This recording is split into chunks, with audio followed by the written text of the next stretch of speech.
Bien le bonjour à tous, bien le bonjour à toutes. Aujourd'hui, on se retrouve pour une toute nouvelle vidéo. Je suis très content. On va parler de Mission Impossible Dead Reckoning, la conclusion ultime et épique de la saga Mission Impossible initiée par Tom Cruise. Est-ce que c'était le chef-d'œuvre annoncé par Tom Cruise? Est-ce que c'était le chef-d'œuvre total de la saga? Générique. Elle a kiffé la mélo, là j'suis dans le thème, j'suis dans ça. Elle a kiffé la mélo, là j'suis dans le thème, j'suis dans ça. Elle a kiffé la mélo, là j'suis dans le thème, j'suis dans ça. Elle a kiffé la mélo, là j'suis dans le thème, j'suis dans ça. Elle a kiffé la mélo, j'suis dans ça. Elle a kiffé la mélo, j'suis dans ça. Elle a kiffé la mélo, j'suis dans ça.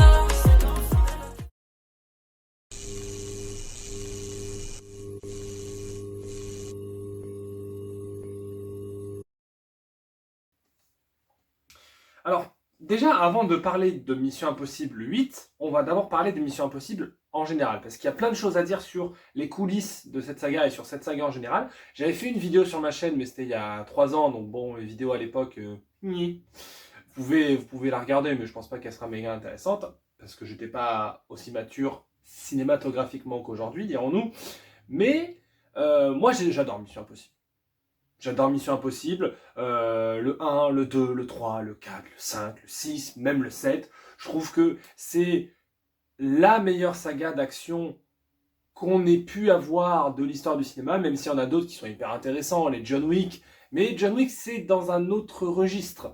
Les James Bond, c'est super aussi, mais vraiment, Tom Cruise nous a livré des scénarios et des plans, des images de dingue à travers Mission Impossible. Et puis c'était le parfait mélange entre exotisme. Dans chaque film, il voyage à travers plein de pays, donc il y a plein de décors, il y a plein de monuments, il y a plein de trucs. Puis il fait des cascades de fous, puis il y a des scènes d'action de malade. Donc c'était vraiment fou que Mission Impossible, sur à peu près le même concept à chaque film, à savoir, eh bien, il y a un méchant qui veut détruire la planète et puis il faut le sauver. Globalement, je caricature, mais c'est à peu près ça. Eh bien, à chaque fois, il réussissait à adapter le scénario, à adapter ses cascades, on va en parler, et à adapter ce que faisaient ses partenaires de jeu pour nous livrer des films quand même assez intéressants. Pour moi, à ce jour, je pense, parce que je me l'ai surrefait avant d'aller voir Mission Impossible 8, je pense qu'avec le recul, le Mission Impossible le plus cinématographique, je dirais que c'est le 7. Je pense que c'est celui qui a le plus d'idées de cinéma, le plus de mise en scène, le plus de cinématographie. Mais mon préféré restera le 5 ou le 6. Parce que pour moi, le 5 et le 6 sont une seule et même œuvre, vu qu'ils partent du même méchant. Bref. Ce qu'il faut savoir sur Mission Impossible, c'est que, même dans un film de façon générale, quand on fait un film d'action, on dit un scénario, on se dit, c'est d'ailleurs bien montré dans The Studio, on dit, voilà, on a tel personnage de telle série, on peut en faire un film, on veut en faire une franchise. Quand tu es directeur de studio, c'est ça. Et puis, on va écrire un scénario avec des virus informatiques, des virus biologiques, des armes, etc., ce que tu veux, et tel méchant. Et au milieu, ah ben tiens, peut-être que sur cette scène, on pourrait faire une cascade à moto, ou peut-être qu'on pourrait faire une scène de combat dans un avion, ou dans un hélico. Tom Cruise y réfléchit à l'envers. Les cascades sont devenues la marque de fabrique de Mission Impossible à partir du 4e. C'est-à-dire que Tom Cruise, dans les 3 premiers Missions Impossibles, qui sont, bon, à part le 2 qui reste un sympathique nanar, je trouve, et qui est quand même très bien foutu, parce que dans le 2, il y a quand même la scène d'intro, enfin la deuxième scène d'intro, où Tom Cruise fait de l'escalade sur les Rocheuses. Enfin, je sais plus s'il est sur les Rocheuses, bref, il fait de l'escalade. C'est quand même une scène particulièrement impressionnante quand même, parce qu'on voit que c'est pas fait sur un fond vert, donc ça c'est assez zinzin. Dans le 3, il y a cette scène de la patte de lapin à Shanghai, mais c'est pas non plus la scène la plus impressionnante de Tom Cruise. Par contre, à partir du 4, il y a des trucs de fou. Il y a évidemment, tout le monde le connaît.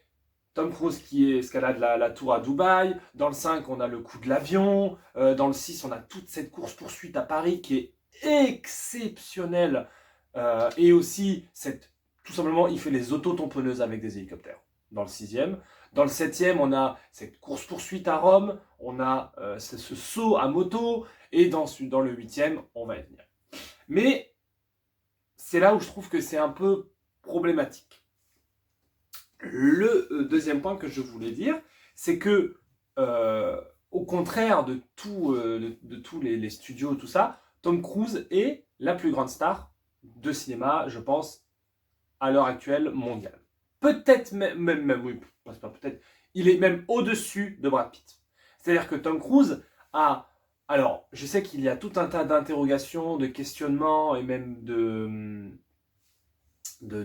haine envers lui, rapport à la scientologie. Moi, je ne connais pas la scientologie, je ne sais pas ce que c'est, je sais juste que c'est une secte.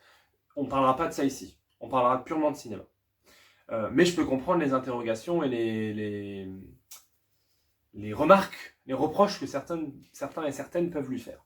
Néanmoins, Tom Cruise, quand il commence Mission Impossible, parce que Mission Impossible, c'est une série télé des années 50, il reprend les droits et il fonde son studio de cinéma pour se dire « Je veux me faire de l'argent, je vais avoir ma propre boîte de production et je vais faire des films que je produirai et où je serai la star. » Ce qui fait que pour Mission Impossible, c'est pas le studio qui dit bah alors pour ton Mission Impossible 2, on a tel ou tel réalisateur. Non, c'est lui qui dit moi je prends tel réalisateur, on fait Mission Impossible ensemble. Pour Mission Impossible 2, je prends tel réalisateur.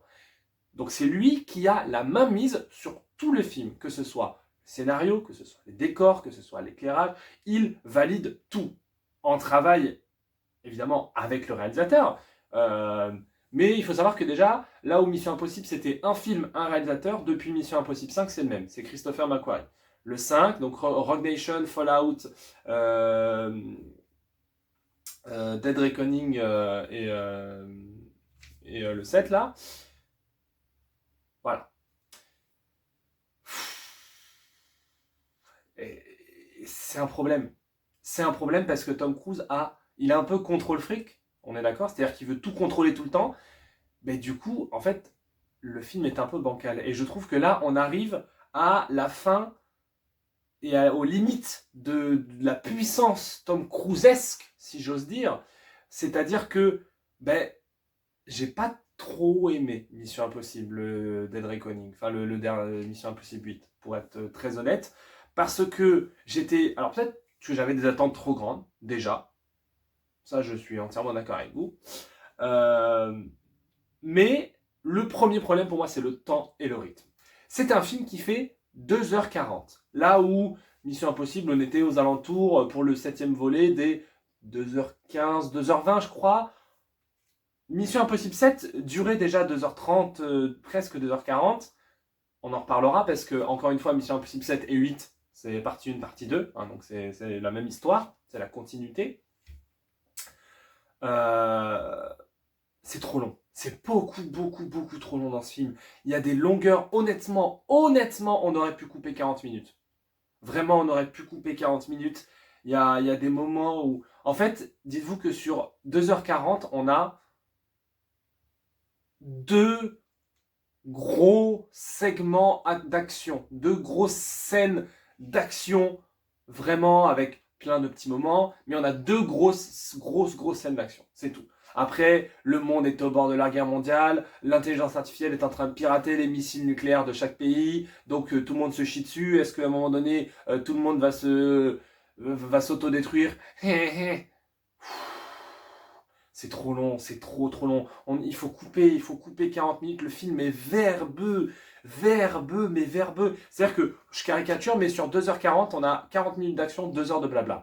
Et en soi, le blabla, quand c'est bien fait, ça me dérange pas. Par exemple, The Social Network, qui est un film blablateux as fuck, c'est l'un des plus grands chefs-d'œuvre de l'histoire du cinéma américain. Donc, j'ai pas de problème avec ça.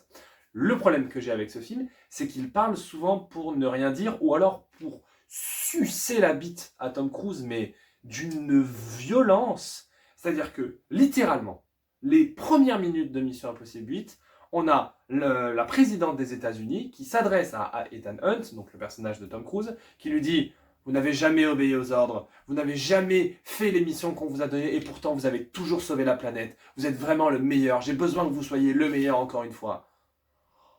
En fait, moi, le deuxième gros problème que j'ai avec ce film, c'est que c'est un film à la gloire totale de Tom Cruise. Et en soi, un film à la gloire de son acteur, j'ai pas forcément de problème avec ça. Dans le sens où ça arrive que des films soient totalement à la gloire de leur acteur. Regardez les films avec DiCaprio, et pourtant, c'est des excellents films. Là, c'est que c'est au détriment du scénario et de la cinématographie du film. Parce que, comme je vous l'ai dit, en fait, Mission Impossible 7 et 8, c'est une idée de zinzin. C'est-à-dire que Mission Impossible a toujours eu des méchants assez fun, parfois clichés, mais en tout cas toujours bien écrits et toujours bien interprétés. Je pense notamment à Owen Davian, interprété par Philip Seymour Hoffman dans le 3, ou Solomon Lane et Henry Cavill dans Mission Impossible 5 et 6. Là, l'idée de Mission Impossible 7 et 8, c'est Tom Cruise va défier l'intelligence artificielle. Bon, pourquoi? On est dans une ère où il y a plein de questionnements rapport à l'intelligence artificielle, notamment dans le cinéma, donc je me dis, ok, pourquoi pas. Sauf que Tom Cruise, il est plus fort que l'intelligence artificielle, et il va battre l'intelligence artificielle.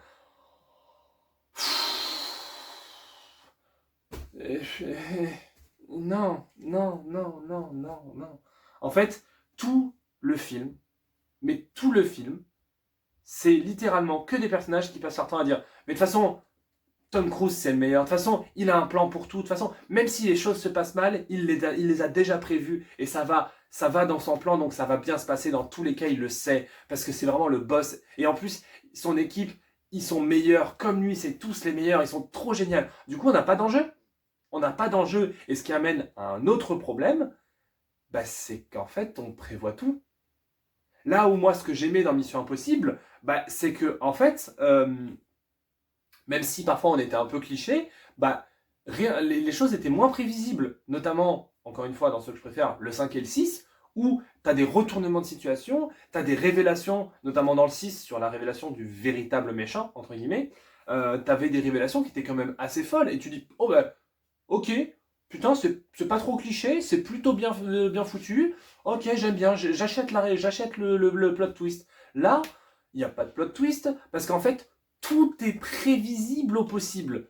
C'est-à-dire que, au début, dans les 20 premières minutes, Tom Cruise nous explique plus ou moins son plan. C'est-à-dire, je suis désolé, je vais un peu spoiler, mais voilà. Je vais aller récupérer le code source de l'intelligence artificielle. Ensuite, je vais aller retrouver l'ancien méchant qui était le soldat de l'intelligence artificielle, mais qui maintenant l'est plus. Je vais lui faire du mal et je vais lui prendre le virus pour tuer l'intelligence artificielle.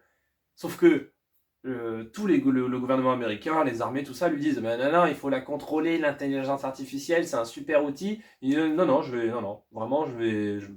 vraiment, laissez-moi en prison parce que je vais la tuer. Et la présidente des États-Unis d'Amérique dit ok, d'accord, ok, on fait ça. Tout est prévisible, tout est faisable, et devinable à l'avance. Il y a tout. C'est-à-dire que 40 minutes de film, j'étais en mode, je sais ce qui va se passer à la fin. C'est exactement ça. Et le seul truc qui n'est pas prévisible, c'est la mort d'un personnage important.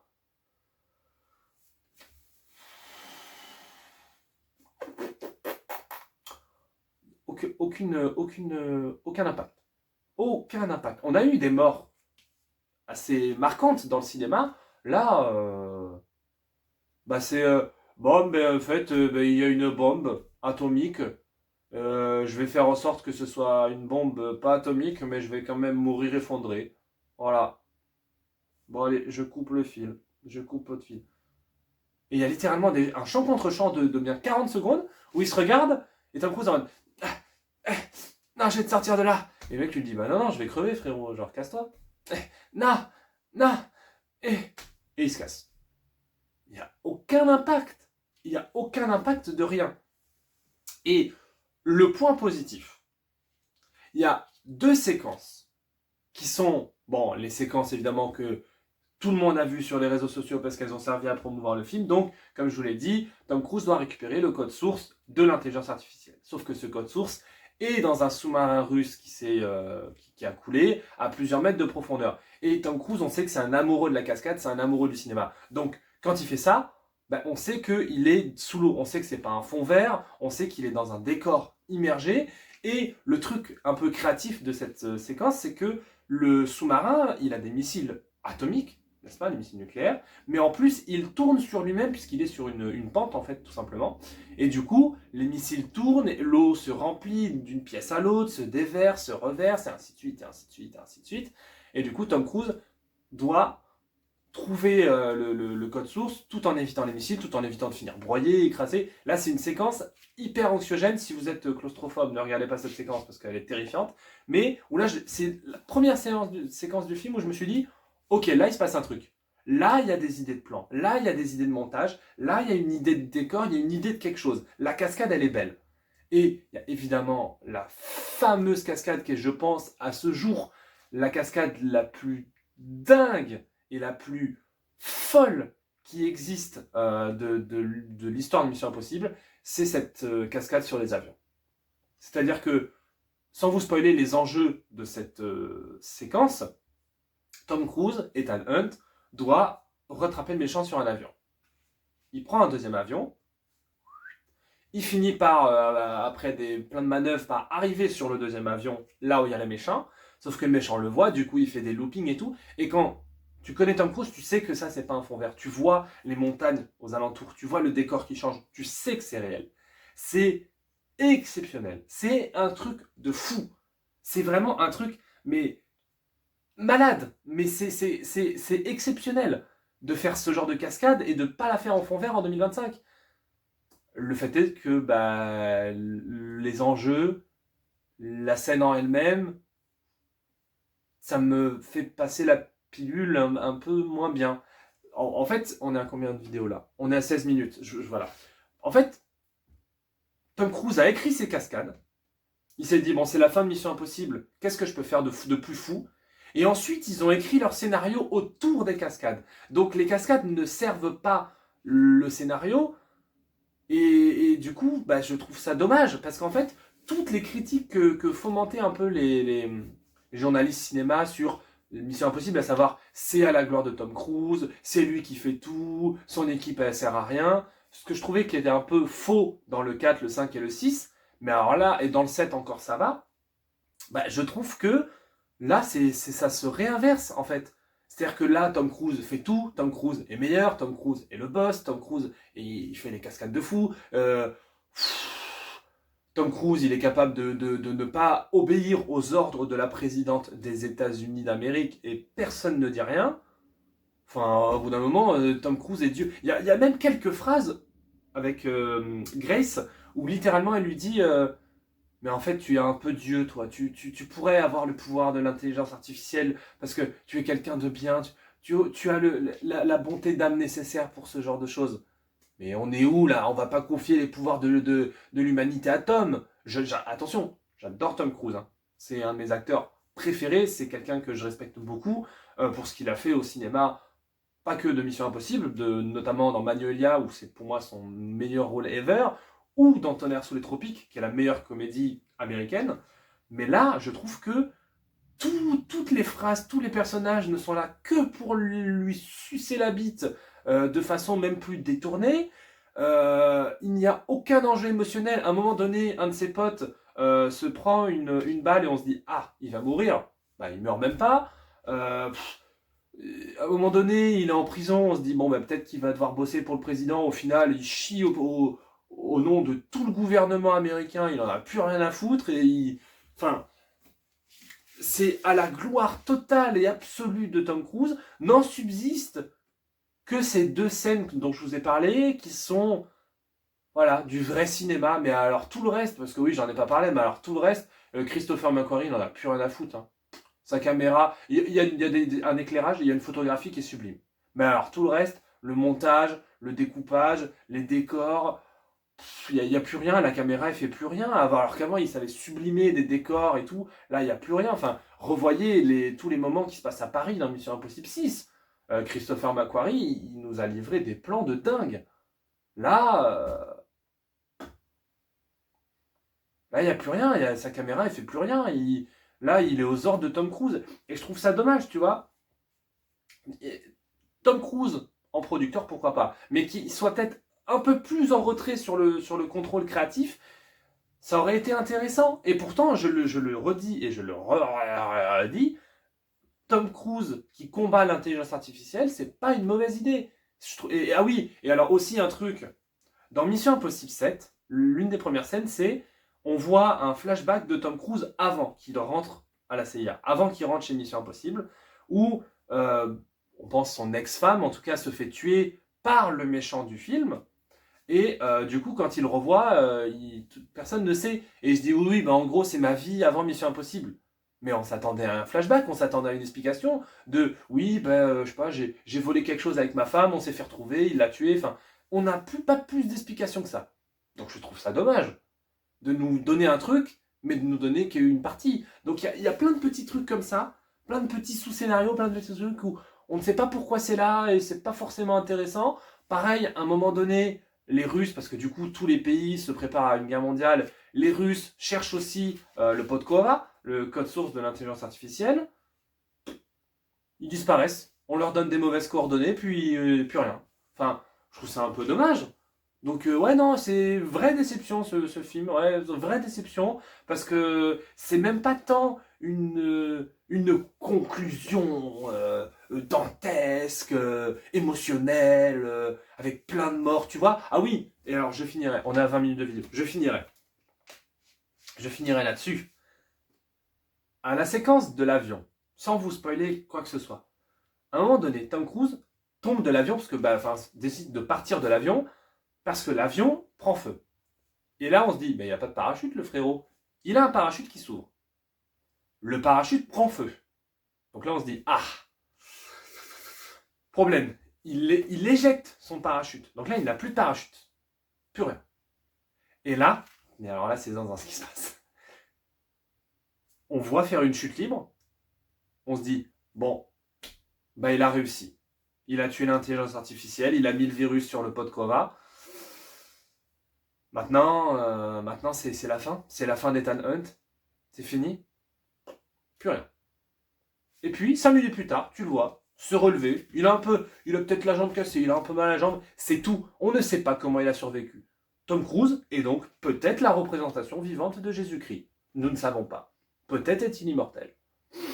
Donc ouais, allez voir un Mission Impossible, parce que par exemple je sais que ma famille va adorer, allez voir, mais pour moi tout est prévisible, tout est à la gloire de Tom Cruise et ça joue sur la cinématographie et je trouve ça personnellement assez dommage et assez triste. Voilà, allez la bise.